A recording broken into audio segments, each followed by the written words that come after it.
Hey crafty fam, it's Alex Vanover and welcome back to my craft room. If you are new here for the first time, then welcome. I am so excited that you're here.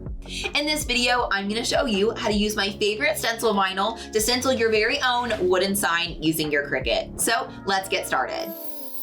So to get started with stenciling, the first thing we need to do is choose our file. And I'm going to be using this Rise and Shine It's Coffee Time from this super cute farmhouse bundle that I bought from designbundles.net. So I will link it for you guys in the description in case you like any of these fun farmhouse kitchen sayings. So I already have it imported into Cricut Design Space, so I'm just going to go grab it. And when you work with a stencil film like we're going to do today, you don't have to do anything fancy to your design. So one thing I'm going to do is attach it so that it all cuts the way that I want it to. And next I'm going to size it based on my wooden blank. So I'm going to make it 8.5 inches wide. And that'll make it about 7.5 inches tall, and that will be just perfect. So next, of course, I'll save my project.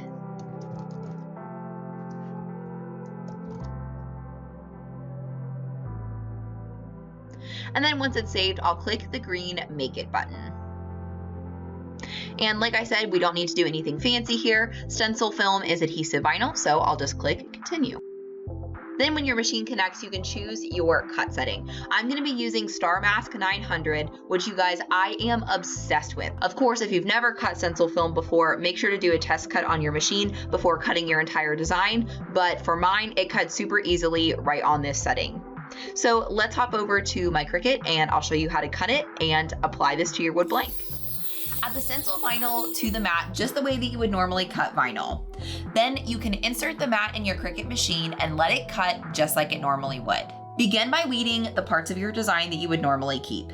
Make sure to leave any centers of your letters and details on the backing of the stencil vinyl and don't weed them away. If you guys have never used Starmask 900 before, it is my absolute favorite stencil vinyl. I actually never used to use stencil vinyl because I actually didn't like working with it. So if you want to try some stencil vinyl, I definitely recommend you check it out. You can get it at 143vinyl.com and I'll link it for you in the description. If you're having trouble seeing the cut lines like I was when I was weeding this, then you can use a desk lamp for some extra light overhead, or even a headlamp if you have one of those. It does a good job of illuminating the cut lines from the top instead of using a light pad coming from the bottom. I've just found that's not quite as helpful. Once you're done weeding, you can add your transfer tape. It's sometimes helpful to stick the transfer tape to the table before adding it to the vinyl to make sure the vinyl comes off of the transfer tape really easily. Next, add the vinyl and transfer tape to your wood blank and burnish really well with your squeegee. Then you can remove the transfer tape and make sure that you don't pull off any of those little center pieces as you're removing the tape.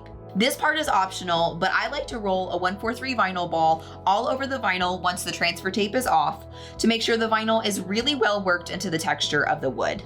This helps prevent any of the paint from bleeding underneath the stencil. If you're using a rougher piece of wood, then you may want to put a coat of Mod Podge over top of all of the stencil vinyl before you start stenciling. This will really help prevent bleeding. This blank is from Walmart and it's actually surprisingly smooth, but that may be something that you want to consider if you're using a rougher or a lesser sanded wood blank.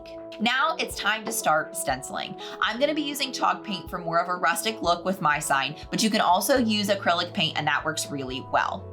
In order to stencil, you'll want to use a flat bottom brush like one of these. These are called stippling brushes and they're the best for stenciling really well. Next, you'll just get a small amount of paint on the bottom of your brush, and if you get too much, you can just wipe it along the sides to get off any excess. Then you're basically just going to pat it over top of all of the stencil film until everything is covered. Personally, I think it's best to stencil on wood blanks that look like this with multiple slats. It looks a lot better than vinyl covering over top of the gaps that give it that great rustic style. I decided to add a second color of paint to add a little bit of dimension to my design. So I used mustard and then off-white chalk paint. You guys will see a big difference in the coverage between the two different types of even stippling brushes, but it looks so good and it has great coverage. Then pretty much as soon as you're done stenciling, your paint should be about halfway dry. It's time to pull up the stencil film. Then, in order to remove the centers of the letters, I like to go back in with my stab and grab tweezers so that it's really easy to grab without chipping too much of the paint. But make sure that you're careful because this part can be a little bit messy since not all of your paint is dry. That's why I like to have a roll of paper towels nearby. Then once all the centers of your letters are removed, you're finished.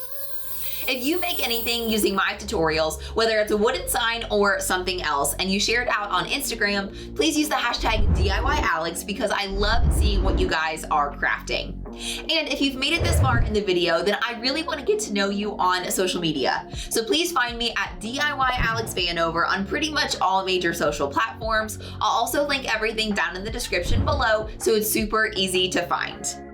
If you enjoyed this video and you want to see more just like it, then be sure to subscribe to the DIY Alex YouTube channel and be sure to ring the bell so that you get notified every single time that I put out a new video every single week. But don't wait for next week's video. Be sure to check out this one next. Or if you want to make your DIY dreams come true, be sure to check out this video. I know that you're going to love it.